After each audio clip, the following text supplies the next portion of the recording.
քննարկում ենք շատ կարևոր օրենքի նախագիծ, որը մեկ այլ շատ կարևոր նախագծի լրացում է, որի շնորհիվ մենք պարոն Պապիկյանի հետ այս դեկտեմբերին էինք դիրքերում, հանդիպեցինք, զրուցեցինք բազմաթիվ զինվորականների հետ, եւ ես պիտի ասեմ, որ անկեղծորեն տպավորված էի,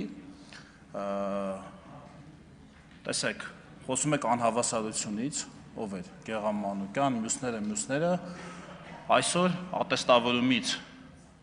4 ստացած, այսինքն միջին գնահատական ստացած, ոչ շատ բարձր գնահատական, ոչ ցածր, այլ միջին գնահատական ստացած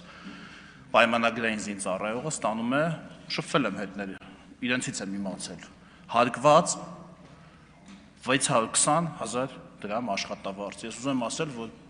դա ավելի շատ է, քան պատգամավորի աշխատավարձը։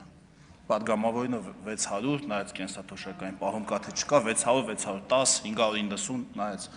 ում մասին է խոսքը։ Հա, այդքան է, պարոն Մինասյան։ Դրան գումարած, մեր ֆրակցիայի։ Մինասյանը բացակայում է նիստերից, դրա համար քիչ է ստանում, չգիտի։ Դրան գումարած, պարոն Մինասյան։ Այ որ բոլոր նիստերին գաք շատ կլինի։ Խնդրեմ։ Հա։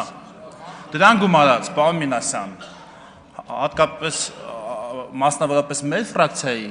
պատգամավորները, ձեր ֆրակցիայի ղեկավարի նման տուն չունեն եւ ինձ թվում է երբեք չեն էլ ունենա։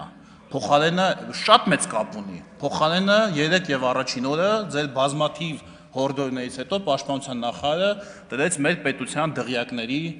տեսանկարահանումները, պաշտպանական ամրությունների, են որ ասում եք, ուրա պետական պարտքը որտեղից է աճել, հələ Սեյրան Օհանյանի ապօրինի գույքի բռնագանձումը հələ տեղի չի ունեցել, որ այդ փողով արվել, դրա համար կներեք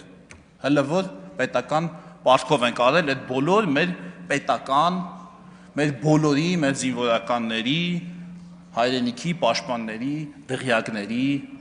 կառուցումը։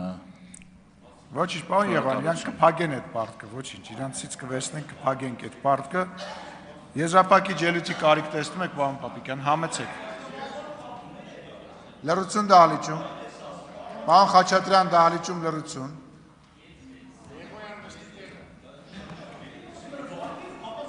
Նախազգուշացում պարոն Խաչատրյանին։ Չէ, դե ես կորոշեմ, էլի երևի այս դեպքում։